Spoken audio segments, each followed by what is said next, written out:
That analysis, since we've been working hard over weekends, it has confirmed that at least substantially all of the terminations, all suspensions and stop work orders were allowed based on the terms of those instruments. Oh, isn't that sweet? The people who go to work every day to fight for them are being fired illegally in what is just... It's not illegal. We just looked at 15 different statutes that allow them to do that. The funding cancellations will continue. An official memo hit the courts in the District of Columbia, DC. This is the case where the judge said that you have to cut off the funding for USAID, or rather return the funding back, stop the cuts, bring the money back. And so the judge in this case is called AIDS and Global Health Council. This is in Judge Amir's courtroom, and he is, of course, another Democrat judge out of the District of Columbia. But what is happening here is the Trump Justice Department is saying, we are still cutting things, okay? We're still canceling things. I know you ordered us not to do that, but your order is only related to one executive order, and we're not using that executive order to cancel anything. We're using all of these other powers and provisions to do it. So yeah, we're not canceling anything pursuant to what you said we can use. We're not using that. We're using this, and the canceling is continuing. So just deal with it. Here's what the memo looks like. It says, look, all right, court, to the District of Columbia judge, Judge Amir, says the court entered an order restraining Rubio, Morocco, and Russell Vought and the Department of State and USAID from enforcing the memo and the executive order. Okay, Trump issues an executive order. They issue a memo from the State Department. The judge says, you can't do any of those things. Section 1, Section 5, Section 7, Section 8, Section 9. Can't do any of that. And he said, oh, okay. Well, we're not going to use any of the powers in those documents to do the things. So we're not going to implement any of that. However, we've got a lot of other power here in the executive branch. This was all related to stop work orders, terminations, basically undo everything you did and bring these people back. So the court noted to Trump and their attorneys, they said, well, in the hearing, the court said some contracts at issue may include terms that allow them to be modified or terminated in certain circumstances. And remember, as we were going through this, we're like, man, there's no teeth in any of these, because the judges kept coming back out and saying, well, if there's other laws that allow you to do that, then you can. The judge even said in certain circumstances. And we were here going, oh, great. They're going to find about a million other circumstances that justify it. And they did. So Trump's people say the court even concluded. They said it would be overbroad to stop Trump from taking action if the contracts allow him to. So the court then ordered that nothing in this order, they wrote it, nothing in this order shall prohibit Trump from enforcing the terms of contracts or grants, right? So in other words, if they find something in the contract that allows them to cancel it, they can use it. Now, in addition, the court ordered Trump to take all necessary steps to effectuate this and to provide written notice to all recipients who got this money. And finally, the court said, file a status report. That's what we're doing now. They say, all right, Your Honor, listen, we've worked diligently to comply with your order. We even worked during the 2 business days and 3-day holiday weekend that have passed since you told us to do this. And we're attaching declaration from Peter that we'll read next. They say Mr. Morocco's declaration also explains that the department and USAID issued directions to the contracting officers to get all this work done over the holiday. We're working hard for you, Judge. Now, additionally, in light of your order that you told us to stop following the memo and the executive order, the Department of State have begun analysis of the thousands of contracts, grants, and other cooperative agreements on which action was taken during the almost 4 weeks between the issuance of the executive order and the court's order. Okay, so we found other reasons. We're looking into the actual contracts. They say the department and USAID have endeavored to determine the effect of the court's TRO and the effect of the exception that you gave us permission to use. And so thus far, this is beautiful, that analysis, since we've been working hard over weekends, it has confirmed that at least substantially all of the terminations, all suspensions and stop work orders were allowed based on the terms of those instruments. Oh, isn't that sweet? And the terms implicitly incorporated into the instrument. So they're like, okay, you can't use the State Department memo or Trump's executive order to cancel the contracts. But if the contracts themselves say that you can cancel them, then you can cancel them. They said, okay, great. Let us just look at all the contracts. They looked at all of them. They all have that subsection G that allows them to cancel it. They all have it. Hey, great. So perfect. Thanks, Judge. USAID has not yet identified a termination, suspension, or work order that was not allowed. So we haven't found anything that we've canceled that we shouldn't have canceled canceled according to other permissive portions of the law. So Trump's parallel analysis, and we called it independent source, right? We were saying they have independent sources for all of this, shows that a large share of the terminations and suspensions and stop work orders was allowed by those instruments' terms, or they were incorporated into those instruments. So we're allowed to do what we did, and we did. We've identified 70 contracts and 6,800 grants suspended or on which a stop work order has already been issued, where the contract or grant instrument may not expressly authorize a suspension or stop work order. So given the number of contracts, reviews ongoing is a lot. Nevertheless, the department understands it is entitled to terminate each of these contracts and grants under the express terms of those contracts. Now, to the extent there are instruments that do not explicitly or implicitly address this, the department likewise understands it may terminate, suspend, or issue stop work on those under its own authorities, independent of any other authorities that Trump said that you have now under the executive order. So we're doing it anyways because we have other powers to do it. So thank you for stalling that one piece of paper, but we're going to use that piece of paper and that one to do it. As was true before the court's order, the Department of State and USAID continue to disperse substantial funding for foreign assistance. He says, we intend to disperse more than $250 million just this week. So stop your crying. Plenty of money's going out. The court's order permits Trump to exercise their rights under the terms, and we're canceling them. Now, the court order, however, appears to be silent on the exercise of authorities under statutes, regulations, and other legal authorities. Now, we have not read the TRO to stop us from using other law, Judge, right? So you said we can't use the memo. We're not using the memo, but there's tons of other laws that we're using. We perceive no meaningful difference between exercising authority conferred either by the contracts, by the grants, or other cooperative agreements, or other statutes or legal authorities. So if other laws allow us to do it, we're doing it. Now, out of an abundance of caution, Judge, we're also bringing this point to the court's attention. This judge is going to be pissed, but he can't do anything, right? Because his order was so stupid in the first place. It's not his prerogative to stop Trump from doing these things. To the extent that Trump's understanding of the court's order is incorrect, like if you wanted us to also violate other laws that allow us to do these things, or if you were incorrect in your own language in your order, saying that we can't cancel things pursuant to the contracts even though you said you could, we ask the court to modify your order or permit us to file an appropriate motion. So don't get mad at us. We're providing you with a notice that we're following your order perfectly. So that the TRO, we would like you to tell us that we are allowed to use other legal authorities that are outside of Trump's memo. Let us know if that's not true. And if you modify this, it should be in alignment with other cases where they said that we could use other statutes, regulations, and terms. Remember, in another case. Now, if we've misunderstood you, this modification may also prevent us from canceling other contracts. The department suspended instead of terminating various contracts so that we can undo it if needed. If not permitted to rely on these independent authorities or to suspend this, we'll review those and we'll try to comply with your order. Now, to the extent your order intended to stop Trump from exercising his authorities under the law, regulations, or other legal authorities that you didn't mention, and if you are unwilling to modify your order to exclude those, like in other words, this judge is saying, you're telling us we can't even follow the law elsewhere. Is that what you're saying? If so, put it in writing. We respectfully request the court convert its temporary order into a preliminary injunction so we can actually appeal it and take this up, and also make them post an injunction bond. Require them to post security for any taxpayer funds wrongfully distributed under the Federal Rules of Civil Procedure 65C during the pendency of this court's order, right? Again, an injunction bond would say, all right, we're stopping the money from going out because we think it's fraudulent. If you think it's not fraudulent and you want to challenge this, then you can put up $60 billion.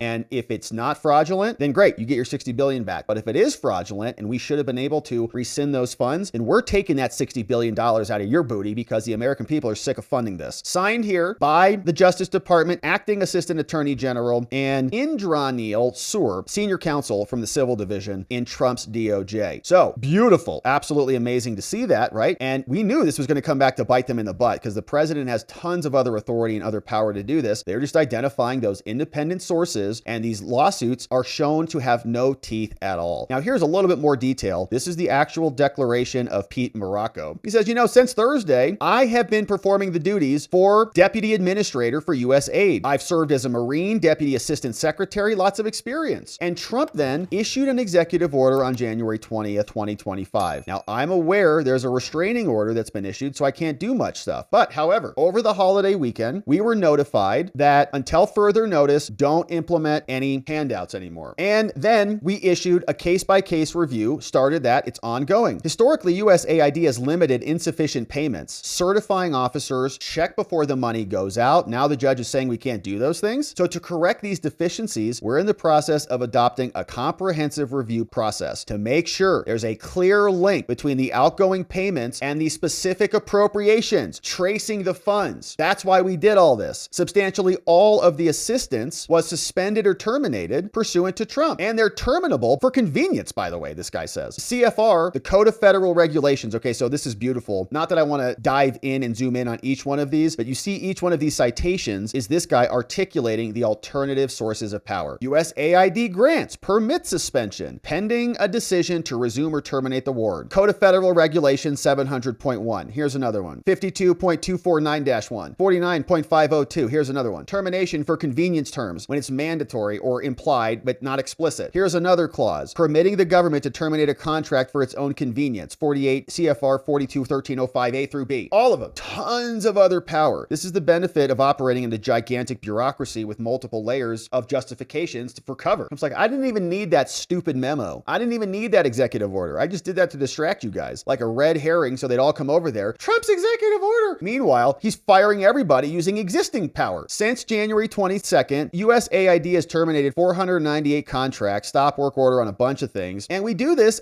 in a multi-step case-by-case review process. So all the lefties screaming about how chaotic and haphazard it is, it's not. They're just upset their grift is going bye-bye. Since the TRO, the agency has authorized at least 21 payments that are in total $250 million to go out overseas for Lord knows what. But to the best of my knowledge, we've nuked 498 contracts and more coming. Here's what we're getting rid of. DEI, unnecessary third-party consultants, general waste, unrelated to the core mission, regime change, civic society, whatever that means. And look, he puts democracy promotion in there. So we don't think that they are proper. And to the extent that they're entitled to reimbursements, they can file claims for that. Here's our authority to do that there. Consistent with the laws, we are enforcing this on a case-by-case review. This is just rubbing this in the judge's face. This is beautiful. Judge, look, these are all of our authorities. So if you say we can't follow the law, you're invalidating every one of these citations. Thanks. USAID has also issued numerous stop work orders for many things, especially if they exceed $30,000. And for overseas grant recipients, we do this. They got to send something in by this time and more. We have broad authority to do these. Here are some more citations for you, Judge. And we've terminated more using other provisions. 733 more terminated here. We're suspending 6824 grants right there. If the department were not permitted to leave the 70 contracts suspended, the department would consider terminating those contracts and grants on a case-by-case basis. This is beautiful. So if you say, oh, you can't suspend them, unsuspend them, okay, well, we'll just look at the contracts and we'll cancel them. So how about that? Following the issuance of the guidance on pause, we implemented revisions and we've reviewed and said that many of these are unauthorized, discovered there were insufficient review mechanisms before they went out. So would you also like us to turn on the fraud spigot again there, Judge? Because if you want us to, we'll do it, but then you're liable for it. Since January, we've authorized or approved $112 million in foreign assistance, and we're going to keep doing it, all signed by Peter Morocco. So that went in, and it's explaining that, yeah, the cancellations, the rescissions, they're all still happening. You guys can sue all you want, but there's multiple different sources independent of Trump's executive order that allows him to do this. And so we'll just use those pieces to get it done. Now, here is how the left is reacting to this. This is one woman talking a big game here, saying they're going to respond to this. So my friends, buckle up because they're gearing up. So important for American people to understand what's happening. Their government, their watchdog agencies, the people who go to work every day to fight for them are being fired illegally in what is just... It's not illegal. We just looked at 15 different statutes that allow them to do that. Wholesale dismantling of entire agencies. Yes, we know. Now, you're a lawyer and you know firsthand that a lot of this is happening illegally. Explain what we're missing here and how this can happen if indeed what is happening is illegal. It's not. It's a great question, Kira. Civil servants have a lot of protections under the law, and we're only supposed to be fired if our performance falls short on the job. Okay, amazing. So they're the only people in America that are protected by the federal government. They can only be fired if their performance is bad. So what has happened is that the administration has fired us. We call it layoffs sometimes, but that's not what it is. It's an illegal firing. And it's just not credible to say that thousands of people were determined to fall short of expectations. I mean, literally every probationary employee at my agency was fired. It can't be that we all fell short. What can you do now? Can you do anything now? No. Are you going to do anything now? Of course. My colleagues and I are fighting back. Our union is already in court. They've brought a couple of cases that I think we'll see action in the next few weeks. And, you know, all I can say is that Elon Musk and the president picked the wrong bunch of lawyers to mess with. mess with. Oh, she's so tough and spunky and aggressive. Okay, great. So we'll see. She's not going to end up back in the federal government. Pretty sure we can make a strong prediction on that one. Not pretty sure. We're sure. She's not going back to the federal government. She's fired. We'll see what her little union can do. But here's how the rest of them sound. And it's just shocking. It's like these people think that they are like godly or something. Like they are civil servants. Like they believe it. They've been sniffing the public buildings and their paint for too long. They think that they're beyond reproach. Just like everybody else in America, you are connected to your performance. Okay. You're not above it just because you work for the federal government and you sit around in stupid meetings where you all call each other civil servants. Are you hoping to ever return to a job in the federal government or not after this? No. I wouldn't do it until,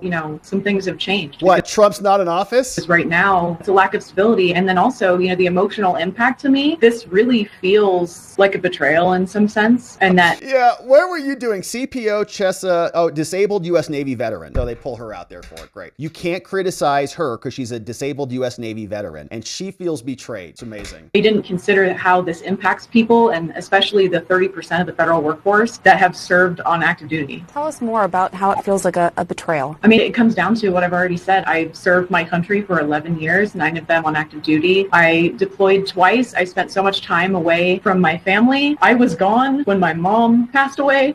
Okay, here we go. All right, I'm not laughing at her mom being passed away. I'm just laughing at CNN. What a joke this is. They bring her on here and they're like, tell us about your dead mother, huh? You're a disabled Navy veteran. Tell us about your dead mom. And then this question from this one. What's her name? Cassie Hunt. So she comes out and says, tell us about how miserable you are and the betrayal. It's just pure propaganda and hilarious to see. There is nothing they can do to stop this. The Supreme Court is ultimately going to come in and correct the record on this, but Trump is using his independent power under the executive branch to make these changes. The fact that they're upset and emotional about it is a sad state of affairs for them. They weren't that empathetic to the rest of us when they were sitting in the government, ensconced in their federal government jobs, getting paid for it. They didn't care much about us when they were locking our businesses down and telling half the country they were non-essential. So these are natural ebbs and flows and changes. And this is just a pause to slow the spread of corruption. And so that woman can now go find another job somewhere else, like many people in America had to do when they were in charge, pulling the levers of power. Now it's time to save the country and relieve the American body politic off the draining of the corpus of the blood from the body from other people who weren't adding enough value to keep their position. So we're going to be here, of course, continuing to watch these people cry and go hysterical, and business will get done. The country must be saved. And so they can find jobs elsewhere.